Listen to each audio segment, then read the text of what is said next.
So if you know my channel or you follow my channel for a while now, you know that the G502 is a very infamous mouse on my channel, simply because the G502 is one of these mouse that I actually talk crap about. So I made a video called Don't Buy the G502 back, I think in 2017. And it was a very well scripted, I think, and well argued video with points that I still think are valid to this day. But because the G502 has this huge kind of cult of loyalty, like just people worship the G502 for some reason. You know, I got a lot of hate, even though I thought the reasons I gave for why a G502 might not be the best purchase decision were perfectly valid. I guess it's mostly got to do with the fact that the title is Don't Buy the G502, and a lot of people watching the video decided to, you know, they're very narrow-minded and don't want to hear me out. So they ended up just dumping a bunch of hate comments and stuff about how I can't lift, even though I did lift like 150 kilograms, so they can shut the hell up. You know, I give a couple of reasons that I thought were perfectly valid with the G502 as to why not to buy it. I decided to play devil's advocate, but as a result, I basically made the most disliked video I've ever made, the most commented video I've ever made, I think the second or third most viewed video I've ever made. So the G502 has not only a place in my heart, but a place in my kidneys, because it's not really something that I particularly like about this channel. It's one of those videos that, you know, get me a lot of views. It makes me like a couple bucks a month, which is great. But, you know, so I would delete it. But it is that big stain, that big blotch of massive dislikes. But I personally don't care. I think that's just a part of this channel's history. So I'm tearing down this G502 today. And not because I hate it, because I think the G502 is a pretty decent mouse for most people. It's just way too heavy for it to make sense. But I'm tearing down because I have no use for it. I have plenty of gaming mice. I bought this for like $50 secondhand 3-4 years ago. I couldn't resell it for 10 bucks if I wanted to. And I'm tearing it down because I wanted to see what's inside, make a video about what's inside, and also turn this into an art exhibition one day, like a little display item. I want to frame it up, the parts, and have it all deconstructed and then hang it on my wall. I think it will look great as like a very techy, geeky piece. So that's why I'm tearing it down. Also, I want to show you guys what's inside because I thought that would be interesting. So opening up this gaming mouse is pretty easy. You just need to remove the mouse feet on the bottom and make sure you scrape all of it off, and then you can see these screws. This reveals 4 screws, which you just quickly unscrew, and then boom, your top shell is now loose from the bottom shell. And to pry it open, use like a sharp flat object like a knife or a plier or a spudger if you don't want to scratch the plastics. And then you go between the top shell and the bottom shell and you just kind of pry it open. Now the front will require a bit of force, which might be a bit scary, but just apply that bit of force and it should come off quite easily. Also, do not pull apart the mouse too far because there are cables connecting the different things on the top shell and the bottom shell together, unless you don't care about whether you break it. And in this case, I did break the connectors on the little cables connecting the different modules to each other, which is unfortunate. So now that the top shell is removed, we can actually see the main internals of the shell. So we detach this cable first, this cable connecting the side switch to the main motherboard first. And we can see kind of the main motherboard, which looks super duper interesting. Now unscrewing it and pulling it out, we can actually see how everything works. We've got the scroll wheel, which is actually by default an infinite scroll wheel, but when you press the switch down, it actually locks it back into the ratcheting mode, which I thought was pretty interesting. And the scroll wheel mechanism itself looks super cool, and it's super awesome to look at.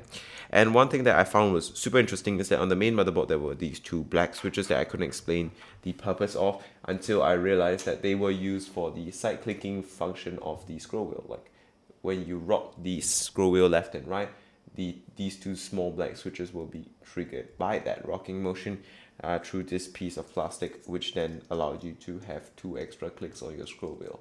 I didn't know that that was how it works, but now I do. That's pretty interesting. Now another thing that I thought was pretty interesting is just how all the switches on the main motherboard are actually Omron switches. I would figure that the non-main switches were cheaper switches or smaller switches that didn't take up so much space, but literally every single kind of mouse click part actually used the same Omron switch. I guess it's convenient on the factory floor to have all the switches be the same Omron switches on one motherboard, but I thought it was kind of funny that, you know, all the switches were exactly the same, so that was pretty cool.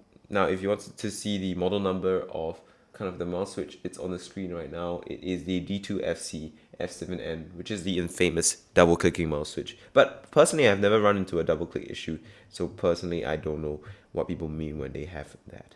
Now looking at the other parts of the mouse, we actually got the side module, I would like to call it.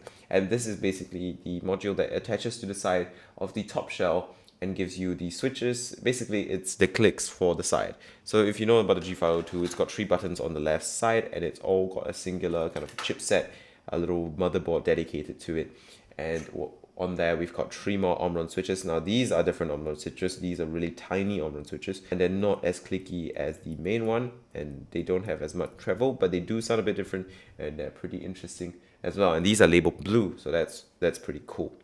The chipset doesn't really have much except a cable connecting to the main motherboard on the left connector here, so that's nice.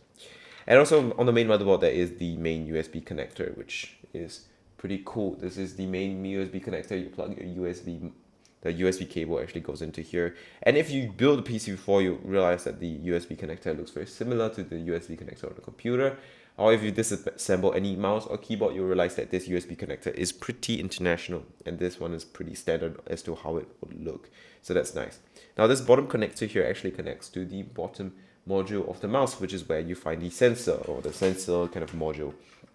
And the sensor module has, of course, the sensor, which is one of the reasons the G502 was so popular and so legendary, because it featured the Pixart PMW3389 for the first time, and Logitech at the time had an exclusive deal to be the only company that could sell this sensor for like a couple of years, which is insane. But because this sensor was so good, it's literally the perfect sensor, the first ever sensor that had no acceleration, no ghosting, no pixel smoothing, no spinning out. It's literally perfect, and to this day, it's a very common sensor to be found.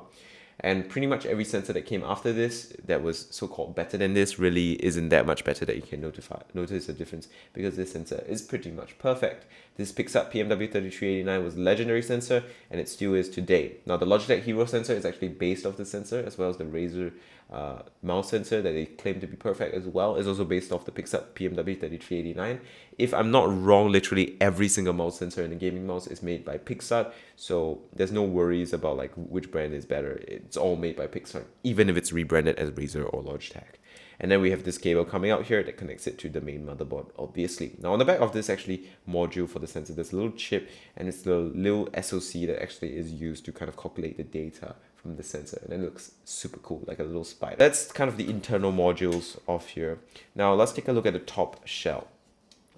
So the top shell just looks like the G502, obviously, without the scroll wheel, and you'll notice that all the mouse clicks are separate from the internal motherboard, which might be different for different mice.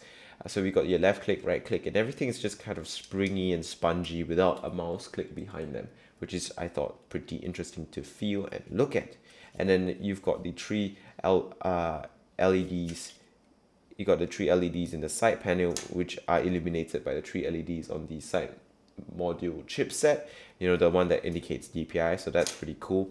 And then if you've ever wondered what the Logitech logo actually is illuminated by, because it doesn't seem like there's any RGBs on the main motherboard, there's a very tiny little LED on the kind of small corner down on the main motherboard that actually goes through this little funnel, which will focus and diffuse the light into this Logitech G logo. So that's actually how the Logitech G logo illuminates. I thought that was pretty cool, so I'm showing it to you guys. Yeah, so that's kind of the top shell. It's very intricate, it's actually very complicated, and it looks really cool to look at. So I actually enjoy looking at it. It almost looks like a little city inside with multiple buildings, and I can actually unscrew a lot of the things here and tear it down even more if I wanted to. But I will avoid doing that today, because I want to keep it as I want to keep the top shell as mostly one piece for my display item. Now the bottom here, we have the bottom shell, we have kind of the cable that for some reason is braided even inside the mouse. I guess that's cool, and it goes all the way in. You can actually remove the USB cable that easily. But on the bottom, you actually don't really find much. The bottom part has a little magnet for the kind of weight holder cover thing to be attached to easily, and we've got a bunch of screws, a bunch of standoffs for mounting different things, and of course we've got the main USB cable, and that's that. So yeah, that's the G502 deconstructed, torn down, disassembled, not because I hate this mouse, but because I thought it would be interesting, and it really is quite interesting to see such just like a so-called simple product like a gaming mouse have so much intricacy is definitely something that is really, really cool. So I hope you guys enjoyed this video anyway. I'm going to end this video off here. I've ranted enough, and I'll see you guys next time. Goodbye.